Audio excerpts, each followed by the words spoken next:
Welcome to the What the Tech podcast, where we discuss all things that touch on the technology industry.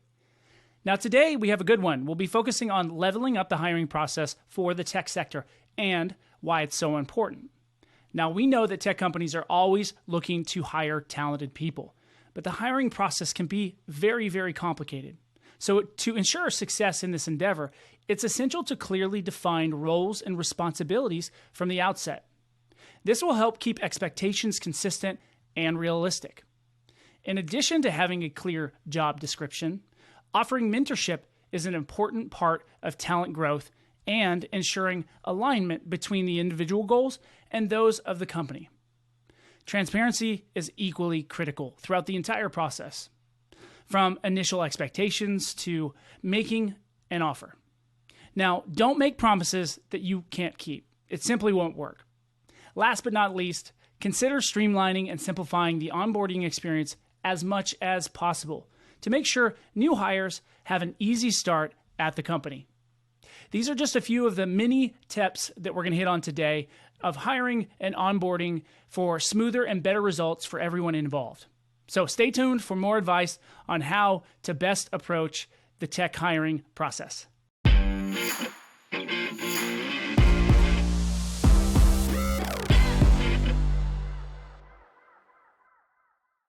My next guest is a mom, a wife, and a dog lover. She enjoys being active, eating great food, traveling, and spending time with her family. But most of all, she loves to help others. That's why she founded Havilah Strategy, which focuses on helping technology companies to next level their people processes. Using her exhaustive 20 years of experience in talent acquisition, human capital management, organizational strategy, talent strategies, employee retention, and change management, as she guides technology companies to create raving fans of their employees to help catapult those companies into levels of success they've never dreamed possible. So I'm happy to have Havilah Vangrool on the show with me today. Havilah, welcome to What the Tech. Hi, Troy. It's good to be here. How are you? Yeah, it's good. I've been excited about this conversation. I think you have a lot of really interesting strategies and ideas for how the tech industry can really leverage better strategies and approaches in hiring quality talent. And so I'm excited to hear this, and I know that my listeners will get a lot of it, out of it as well. And so I wanted to start with a question that was kind of marinating in my mind before we got on here today. So why is the topic of improving the hiring process so important for you, based on your experience, and as well for organizations today? And maybe contrast that with, what did it look like 5 or 10 years ago? So I've been doing this almost 25 years. So we won't say how old I am, but I've been doing it a long time. I won't tell anybody. I completely fell face first on a trip. Like tripped over my own feet and fell face first into this industry. Had no idea that this was an industry and what it really meant. And basically it started when I had a really, really terrible first job out of college. I mean, terrible. I got fired. I filed an EEO suit. They got picked up. Like, it was bad. And then I went to a temp agency and I said, you know what? I'm going to try on some companies before I go and get committed to a relationship. Kind of like I'm going to date some companies before I decide where I want to work. And so I discovered what talent acquisition was, what recruiting was, what all of that was part of. And over the time period, I got to see everything from teeny tiny little micro companies into huge, gigantic government contractors with hundreds of thousands of employees globally. And the one thing I walked away from was every hiring process was antiquated, difficult, overly complicated, and a complete disaster. Not because it needed to be, but because somehow there had become this habit in the industry of making it challenging. Well, we have to make it hard and see if they're really committed to having a job with us. Are you kidding me? So as time went on, I kind of started to say, wait, there has to be a better way to do this. There really has to be a better way. And I discovered that over a number of years of working in lots of different companies, working as a consultant in a number of different roles for different companies, and kind of assembling and accumulating like, oh, this is really working well. Oh, we should never do this again. Or let's do this again.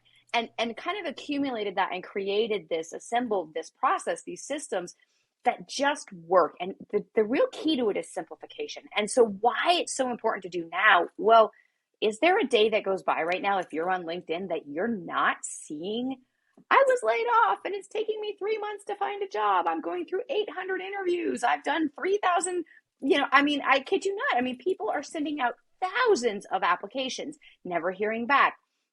They're going through 8, 10, 11 interviews and then getting ghosted. I mean, literally investing months of time, energy, and effort into finding a job. And these companies have no accountability for their hiring process and wonder why their time to fill is so huge. And you see the recruiters posting similar things, and you see influencers like Robin Story posting stories every day about her clients who've had good experiences and bad experiences. And I really think that right now is so critical because we're at a tipping point in this industry, particularly in tech, with how we choose to go forward is going to determine the innovation level and the success level of tech going forward. Big tech has already proven they're a hot mess and they don't know what they're doing and they are not people-centric. And the layoffs that they've done, if you look at the profile of the people that big tech has cut, it makes no sense. They have gutted entire departments that aren't just HR, that aren't just recruiting, that aren't marketing. They've gutted sales. How are you going to grow a company if you do not have sales staff? How are you whole development groups? Developers, okay, I've been in the tech industry. I've been staffing for tech for 20 years. I remember the first Java description, the first jobs that came out looking for Java coders. Like, I remember when those started hitting my desk and I was like, whoa, this is new cool technology. Like, yes, I'm that old. I'm older than Google. But, the point is that it's always been a little bit damaged and now it is downright broken. And people who are coming out of these big tech firms, who are coming out of these really traumatic layoff experiences because the way it was done it's worse than government contractors. Let me tell you, I didn't think anybody could do layoffs worse than government contractors. These guys trumped it all. People are going to those small and mid-level tech companies now, and they're looking for a better experience. They're expecting more. We have really savvy job seekers. We've had people who've been at their home for 3 years working, creating, innovating, finding ways to connect with their teams, creating community outside of an office space. And there's this shift now that everybody's hit the market, so now we can just do what we want as a company. And we really can. And so it has really become, because we're at this tipping point right now, we're in this industry and in hiring it in general, we have to start talking about it in a more productive way rather than, it's broken. Great, it's broken. What's the solution? And that's really why I think it's so paramount to getting us as a work culture. Like, we are a culture that works. We like to work. We are workers. Like, that is what this country was built on. We like working. And when you have huge portions of your population not able to find jobs, not because they're not skilled, not because they're not educated, not because there's not opportunity out there, but because a process is impeding the flow, it's time to fix it. And that's why I'm so passionate about this conversation, is because we spend 80% of our time working, our day. 80% of our day is spent in front of our computers or in our offices or at our desk, either working or thinking about work. So it dang well better be good, right? Like, that's a lot of time. That's the majority of our day, every single day. So making it better from the beginning, which is the hiring process, that is the foundation to those raving fan employees, is that very first touch of that future employee and how you interact with them. So that's really why I think it's so critical that we get really real and we don't just put up like, oh, we're doing unlimited PTO. What does that actually mean? How do you actually enforce that? How do you offer that? Like, how is that actually used? So it's creating real change, not just pretty fluffy things, right? And that's why this conversation is so critical right now, because we are at that tipping point where things are going to go really, really bad or really, really well. And the success and innovation going forward is going to depend upon who and how we bring those people in. Yeah, so let's take a second to deconstruct what all of that should look like and what it currently looks like. I think, having some idea of, I've been through bad hiring processes, right? And I think other people have experienced it. But like, what does good look like? To kind of deconstruct it into the different elements. So good, really simply, is a job description, you start there. That is before you open it, before you have an open position, you create the job description that actually talks about the job, actually tells you what this job will do, right? Not only what it will do, but what is the impact it will have? What are the growth opportunities? And who do you need to fill the position? So I think we get stuck in recruiting about the what. What do we need? What is the wrong answer? Wrong question, rather. What is the wrong question? The question should be is, who do we need? Who does our team need to fill in the gap? The skills are the what. That's the easy part. That's the super easy part. The hard part, the critical part, the part that really is going to set you apart as a company, if you're really making serious change in your hiring process, is that you talk about who you want. Now, there's two reasons to do that. It is one, you want to attract those exact right fit candidates to your inbox, right? Because I don't know if you've been hiring, but you throw up a job and you're going to get 3,000 resumes. And about 10% of them are going to actually be what you look at or want. And getting through those 3,000 resumes to find that 10% is immensely time consuming, super frustrating, and it's just overwhelming. So you want to write a job description that says, hey, you are who I want, and this is what I need you to know, and here's what we're going to provide for you when you come in. Here's who we are. This is why you want to work for us. So you want to talk directly to that ideal candidate, right? So if you're in sales, think of it this way. You're attracting your ideal client right into your inbox. You're saying, this is what we have to offer. This is who we need to do the job. This is the skills that we have, and here's what we'll offer if you don't have all of them. And here's who we are and why we're different and special, and you want to come work on our team or our company, depending upon the size of the company. And so that's sort of the key element to it, is that job description. Like, I hound on the job description a lot because it really is the cornerstone to that hiring process.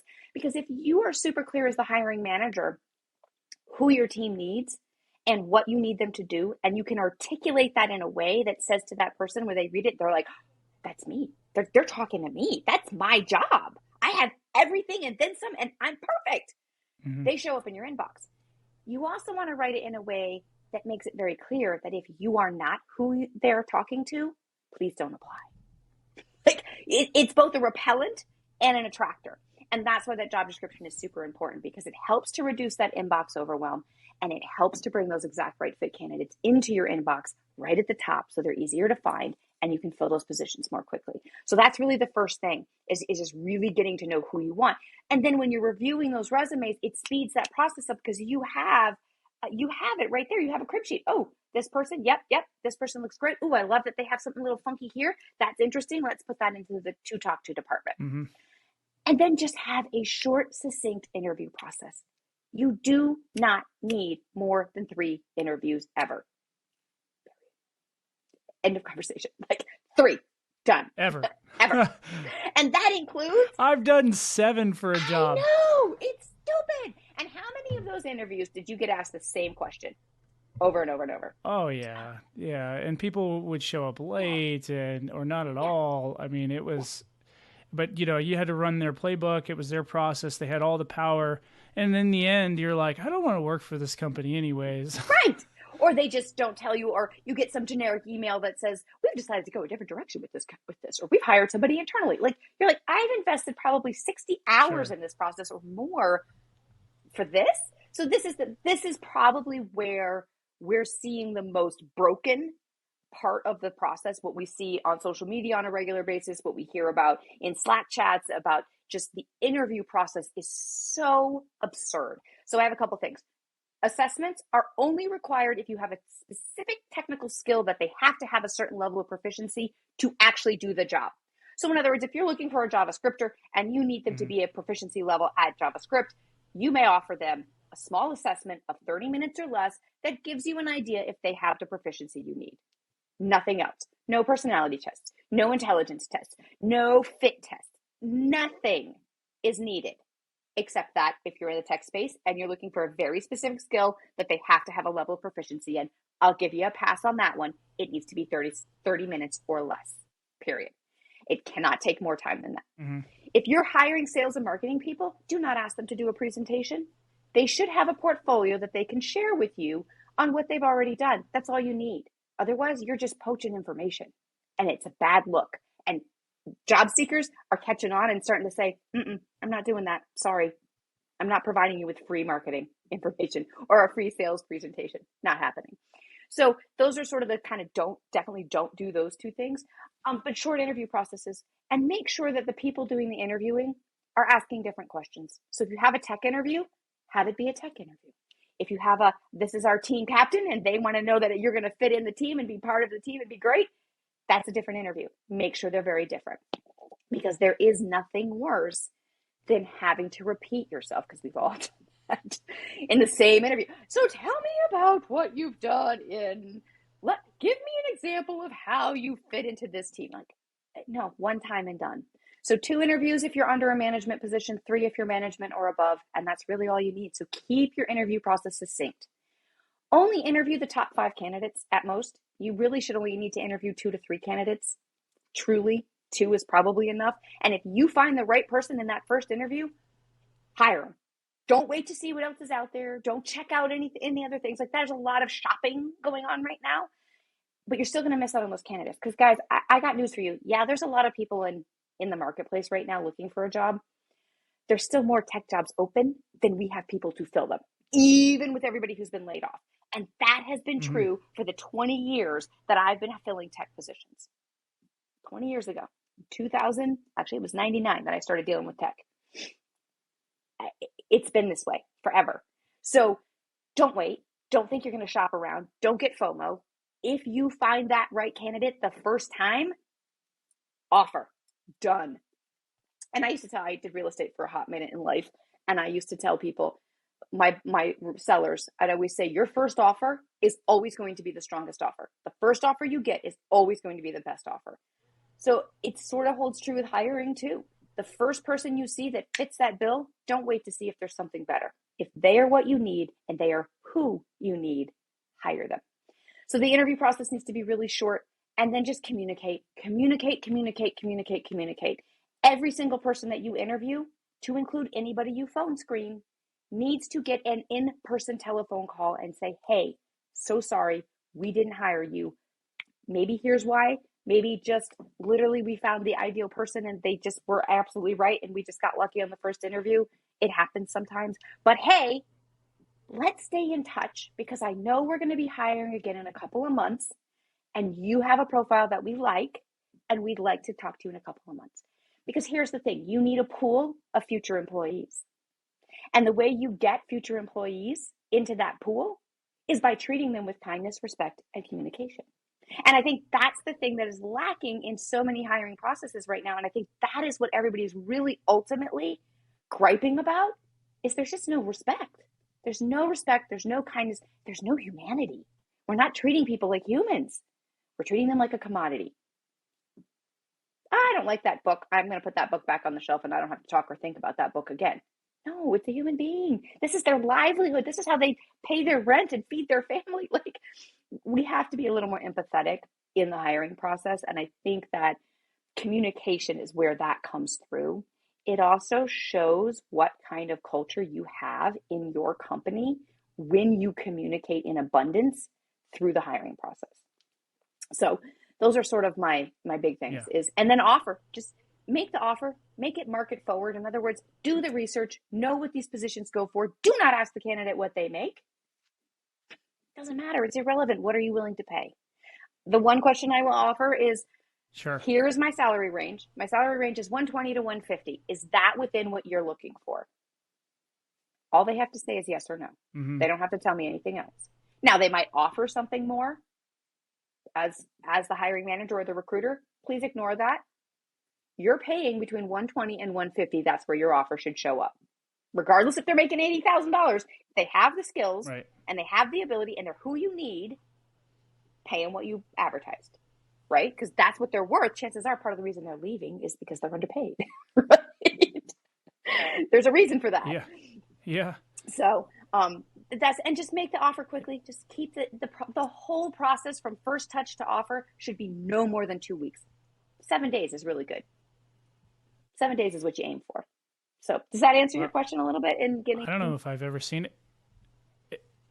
It does. I don't even know if I've ever seen one go that quickly. And I mean, I like the idea, but what would you say to those people that say, well, that, we had a bad hire, we moved too quickly on this person, and it, brought us a lot of pain and other things. Like, what would you say to those people? Like, because I'm sure you've heard that pushback, right? Because it's a little bit of a different philosophy that you're coming up with here. Yeah. No, it's definitely a little radical. And I'm okay with that. And we were talking earlier, I'm a little bit of a rebel from way back. In a good way, but I'm a little bit willing to push boundaries on certain things. I would say, look, the hiring process is messy. It just is. It's messy because there's humans involved. You're human. The person you're hiring is human. We make mistakes. It's okay. If you make a mishire, it happens. Be like, okay, we made a mishire. Go back and look where some areas were. Maybe there were red flags that you chose to ignore because you liked the person and you weren't really paying attention to what it was that they were saying because you just liked them. They're kind of cool. They're fun, right? So hiring is a little bit, it's a little bit science and it's a little bit magic. I'm just going to be honest. It's kind of like dating, right? It's kind of like matchmaking and dating. Like you have to sort of go a little bit on intuition, but you also have to know what it is that you need so that you can measure that person and really pay attention. And I often found that when there are mishires, when we have these quick hires, it is somebody that they already know and somebody likes. And so they're willing to overlook red flags or possible sticky spots or possible issues. But I like them. I know them. They're my friend. Or I knew that they worked at this place and they were really good and I really liked them, right? You hear this a lot. I really liked them. Okay. But this is why we go back to that job description, right? This is why having that job description is so critical, because even if you like the person, if they don't match up with the job description, then like them or not, they're not the right fit for that position. Now, does that mean they're not the right fit for the company? I don't know. So if you make a mishire, I would challenge you to say, instead of saying, we made a mistake and oh my gosh, and now we have to make it more complicated and hard because we were wrong, evaluate where you went wrong. What did you miss? How did you miss it? I'll tell you a quick story. Big government contractor. I was managing probably 3 big programs, hiring for 3 big programs. I knew my managers really, really well, and we were really in sync, and I had them really well trained. We had really good job descriptions. We hired this girl to be a program assistant. So basically, she was the executive assistant to the program manager who was running about a $30 million to $100 million program. Huge. So this is not like, oh, I'm a program manager and I run a $100,000 program. No, this was there's companies that aren't even as big as this program was. Huge, right? Huge. She went through the 3 interviews. Yeah. I screened her 2 or 3 times. I followed up with her. We had all the things done. We checked all the boxes. I even checked her references. Everything came out really, really good on this girl. She turned out to be a sociopath. She turned out to be an absolute and utter nightmare. She hardly ever showed up for work. And when she did, she was a disaster. And she was lying and cheating and stealing. And oh my God. And we all got back together. I'm like, I'm so sorry. I normally have a spidey sense about this. I have no idea how she slipped through this.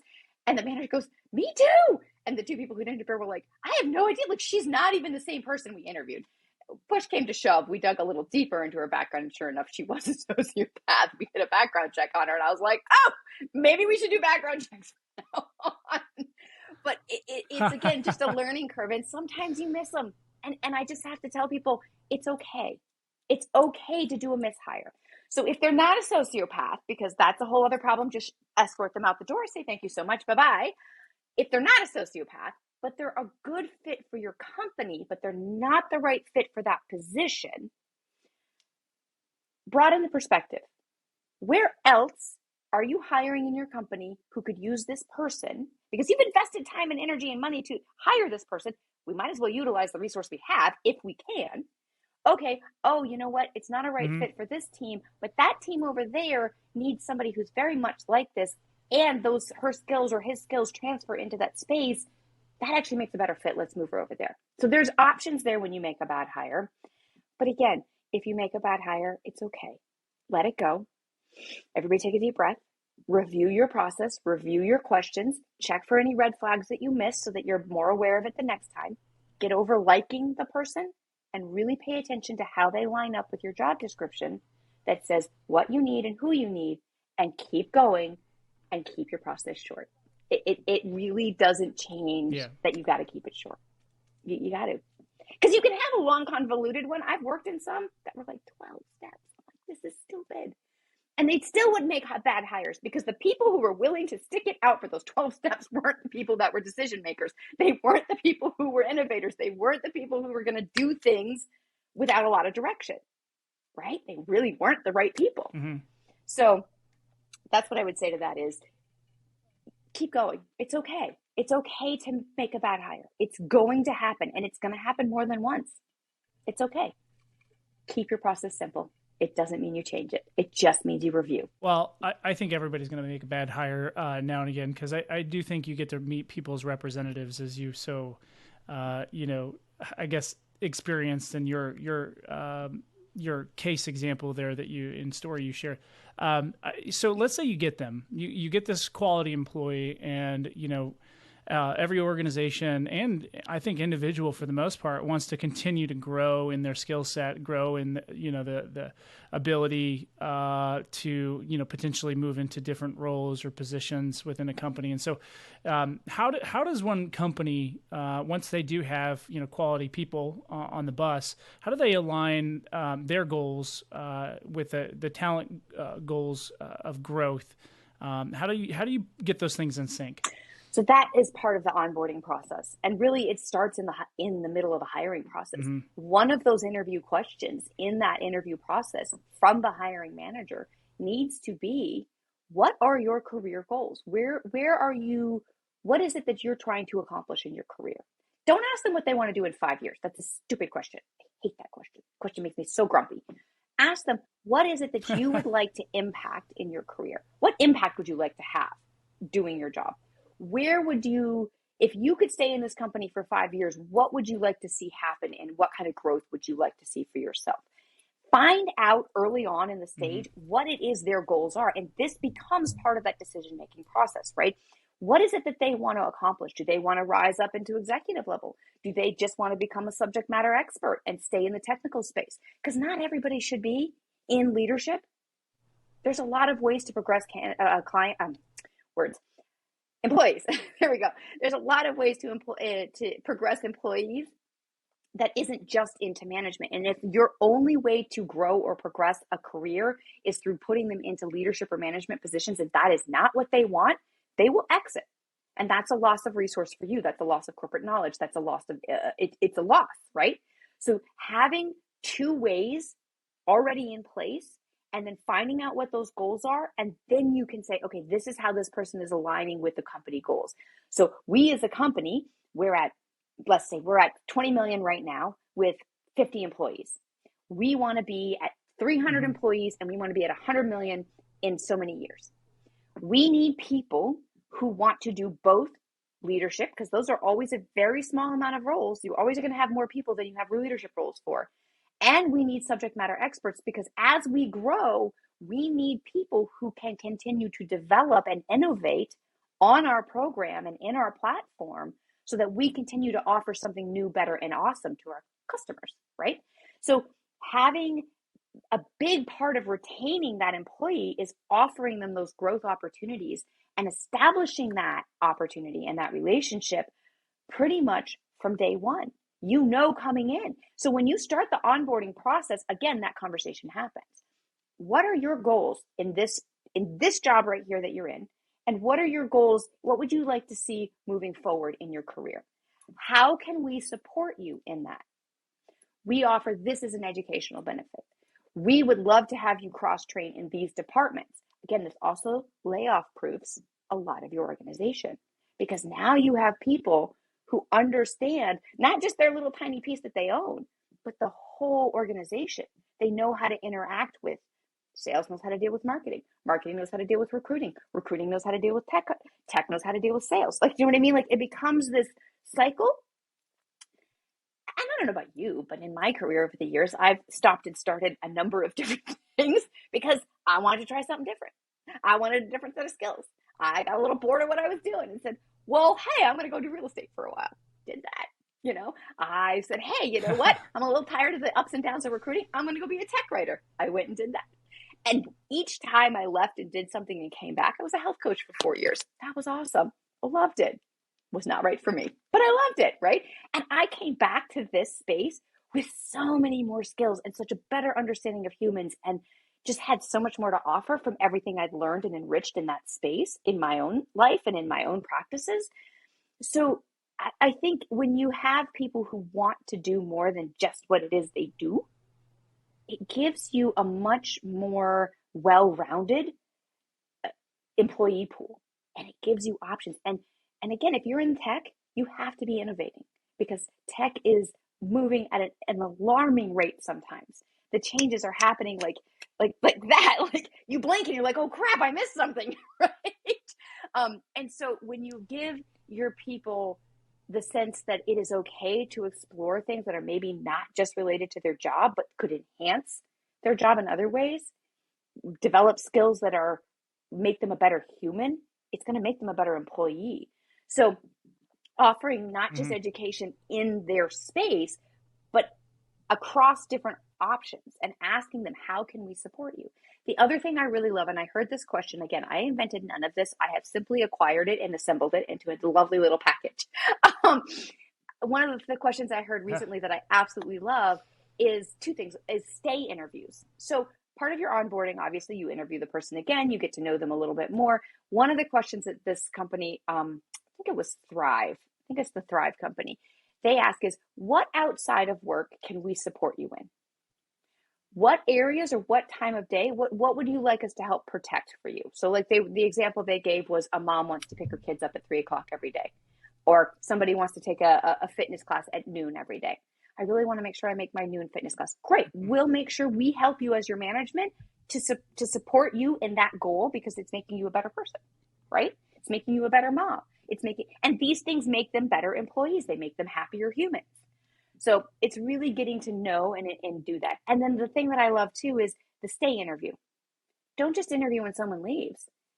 Instead of doing a yearly review, because I don't know a single manager or employee who enjoys any of that words right there, do stay interviews. Hey, it's our annual stay interview. I'd love to hear. Let's sit down and chat and see what's working, what's not, what can we improve in, where do we need support, that sort of thing.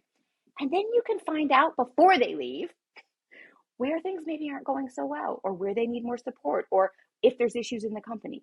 So that's really part of it there, is just communicating, connecting, and then creating that community so that they can go to their coworkers, or they can go to their supervisors or their leadership and say, I'm really struggling. And it's okay to struggle. It's okay to ask for help. You are not a failure. You're not going to get fired. You're not going to get penalized by asking for help. And I think that's part of that cultural shift that we really need to see to start seeing people stay and feel whole in a company. So kind of keeping with that idea of stay, right? There's been a big shift in how, I guess, employees want to do work, where they want to do work, the flexibility that they need, whether it's virtual or hybrid kind of workplaces. So why don't you touch on your perspective on that? Because I've gotten several different HR leaders' perspective, and I'd love to hear yours on kind of like, what does that mean, and how do you maintain a certain level of quality culture while also not being in the office every single day? This is not a simple question. And I will preface it by saying, I've been virtual for 18 years. I was virtual before virtual was a thing. Like, I was pregnant with my first child, and somebody said, would you like to come back to consulting? And I said, sure, I want to do part-time and I want to be virtual. And they said, sure, we can actually make that happen. Awesome. 18 years ago. Who knew? So I've had progressive growth in my career. I've had, I've had lots of different clients. I've never not had work if I wanted it. If I didn't want it, no work shows up. It's kind of funny how that works. But it is 100% doable. And every team I've worked on for the last 18 years, 90% of us have been virtual. 90%. So to say, so my perspective is that it was something it was already being discussed pretty regularly in the recruiting space with managers, with companies, particularly in the tech space. It had become abundantly obvious in the tech space that you really did not need to be in the office to do your job. And when California and Mm-hmm. Silicon Valley started to really get super expensive and people were living in their offices because they had nowhere to live outside, they were basically homeless. They were $100,000 earners, homeless. They made $100,000 a year and they were homeless because they couldn't afford housing in the area that they were in. Companies started even in the mid 2000s, in the early 2000s, mid 2000s, saying, oh, maybe you don't always have to be in the office to do this, because everything got, the VPNs and the cloud storage showed up and AWS showed up and all of that started to come in and it started to get easier. And then COVID very kindly showed us that really virtual work for probably 70% of most white collar jobs is completely doable. Completely doable. Companies still grew. Products were still innovated. Teams were still connected. There was still a company culture. They found ways to make it work. So this all of a sudden of, well, you know what? COVID's over and now we're in the driver's seat because we're the employer and you're all out of job. We can just say, come back to the office. This is part of that tipping point. People are saying no. The amount of people leaving the workforce, particularly in that well-educated white-collar department, is staggering because they're like, I'm not going to do it anymore. I'm just not going to do it anymore. It's not worth it. I haven't had to commute in 3 years. Why would I start doing an hour and a half commute again every day? Why? Because that's what I was doing before? Right. No, now I know I can do different. So I will caveat this by saying, when you work in an environment where you're physically building things, like my husband supports the Navy Research Lab. He works virtually now. He worked virtually for 3 years. But the guys who build the hardware that go up into space or go out into the ocean or do the things, they do have to physically be in the office. And so that means sometimes their support staff, which is what my husband is, have to show up in the office too, because that's where you really get to interact. But it doesn't have to be every single day, right? So the building piece, if there's a physicality involved, if you have to physically touch something to create, yes, that's a very different conversation than this is what he kept saying. He's like, I go into work, he's like, and I still do all my meetings on Zoom. I'm sitting in my cubicle doing my meetings and I'm having to commute and I'm having to get, why? So I think that companies are going to have to start being more flexible. And I think we're going to have a hot minute, and it's only going to be a hot minute, where everybody's like, you got to come back to the office because this is the only way to do culture. And they are getting enough resistance from an unemployed workforce who should otherwise be fairly desperate to work, that's saying, are we really sure about that? I think ultimately it's going to it's going to flush out into a very hybrid heavy. It's going to be primarily hybrid, because there are people, like I have a friend who's single, doesn't want to work from home. She's like, I need to be in the office. I need to leave my house. Right. She's not a mom. She doesn't even have any animals. Yeah. She's like, I need to exit my premises. Absolutely. She'll go to the office every day just for that social interaction piece of it. Great. But for the mom who's got kids, who's improved her quality of life and her kids' quality of life, you can't go back. Once you go, you can't go back. And so I think that it's really going to come out to a hybrid, and companies are going to have to get flexible on it. Yeah, I agree. And I think you'll see even industries that maybe traditionally don't have any sort of flexible work options start to offer those to the employees that it makes sense for. But by all means, when you're talking about restaurants, you're talking about anything in hospitality, you're talking about manufacturing. Sometimes you need hands on the equipment, that you're working on, and yeah, service industry is different, right? But overwhelming the professional industries, we're seeing a big shift in what people are willing to do and what they're not willing to do, and unfortunately or fortunately, the companies are going to have to kind of follow suit to where they can push where they need to, and have to make considerations for the things that maybe aren't top line important.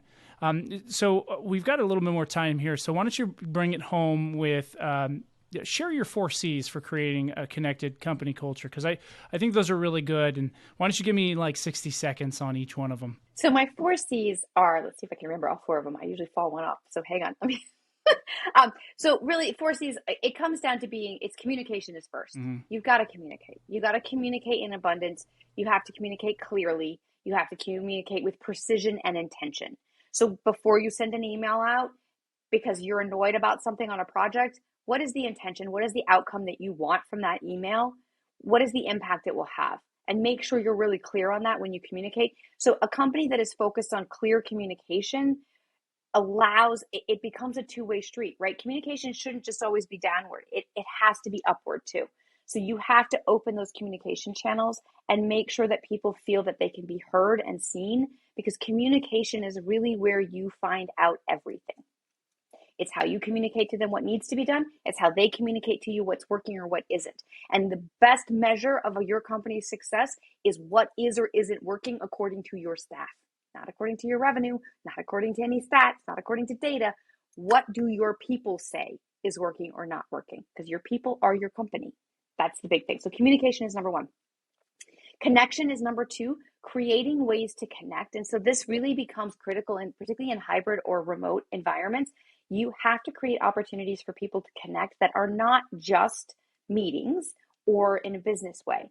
So it's being really, again, it's really about intentionality. And this is very popular in the coaching world, right? Talking about intentionality, but it really applies in business too, that we have to understand how to connect people, how to create that connection, which leads into the third one, which is community, right? You have to have community to be able to feel like you're part of something bigger. Community creates that bigger why. Right? We all show up to work because we need to get paid, right? Yeah. We need money. Money's like oxygen. You got to have money to live. You got to have oxygen to live. I can't say to you, hey, could you breathe 40% less because, we're running out of air? Like, let's hope we never get to that point, right? Because you can't really do that. That's not how it works. So it's the same idea with money. So people's why is, why do you come to work? Because I got to get paid. Mm-hmm. So that's easy. The bigger why is when you create community and you have a vision and a mission that everybody understands because it's been communicated clearly. You've connected it for people to their goals, to your goals as a company. And then you create that community that's like, we're all working for this bigger, better why, right? We're working to make the world better. And honestly, people are like, well, I'm not in green tech, or I'm not in doing anything great. Look, if you make work better for the people that work for you, how many people are you by default impacting in a positive way? You're already making the world better, right? So even if you don't view your piece of technology as improving something in the world, by improving your company culture, you improve the world. So I think that's too where that community sense has to be really strong when you think about community, and then how you show up in the greater community of your city, of your state, of your town, of your world.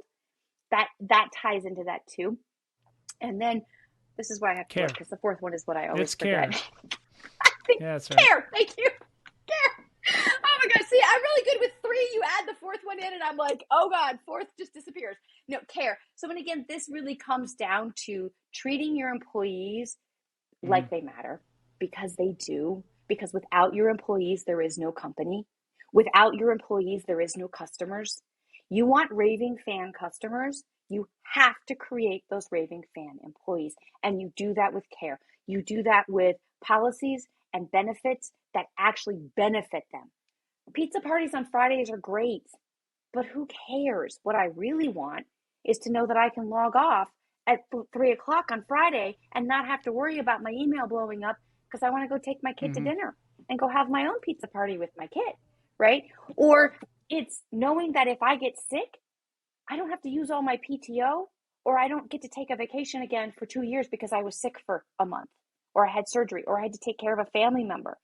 That's the kind of care that you need. That's really why that fourth C is so important, despite me not remembering it. You have to care for your people, because your people are what make your company. They are what make your company amazing. They're what's going to take your company to the next level. And they are who you are building your future on. Whether you plan to exit this property or not, doesn't matter. The future that you've envisioned depends on the people you've brought into your organization. It is paramount that you take care of them in all the last right time ways. I checked, So companies are not made up of robots yet. So until that's the case, it's companies are made up of real people. And as much automation as may exist out there, you still need quality people to kind of set up the strategies and think through the vision and communicate directly with clients. And none of that stuff happens without people. So I think it's still the most imperative part of running any sort of organization and scaling and growing with quality people. I always want to bring it home with, asking, where can people find you if they'd like to IM, chat with, follow, harass, or anything else when it comes to Havilah? I am right now primarily on LinkedIn. So follow me on LinkedIn. I'm at LinkedIn and I'm Havilah Vangrool on LinkedIn. So super easy. And I do have a website, but don't go there because it'll be really confusing if you do right now. I'm in the middle of transitioning it into to make sense for everybody. And then once a month, about once every other month, and actually I'm on an every other month phase right now, I will do a workshop. Usually around writing job descriptions, because again, those are so much the foundational piece. We really need to get those right. So I offer a workshop about every other month on writing job descriptions, and I will post that information on LinkedIn each month when I'm running up to that, so that you can get it. It's a free workshop, and it's about 90 minutes during a lunchtime that we do it. So you don't have to worry about how you're going to fit it into your schedule. We do it right around lunchtime every other month. So follow me on LinkedIn and IM me there. I would love to chat and connect with people. So please do reach out. I look forward to talking to you guys. That's amazing. Thank you. And I want to say again, I appreciate you joining us on What the Tech podcast. It was obviously a great episode this week with Havilah coming on and just schooling us on what hiring should look like, especially in the tech space. So I want to ask you to boop that like button for her and make sure you subscribe so you never miss future episodes. We're likely to put this one into 2 different episodes just so you can catch it on the way into work and on the way home. So appreciation to all my listeners, and we look forward to catching you next week on What the Tech.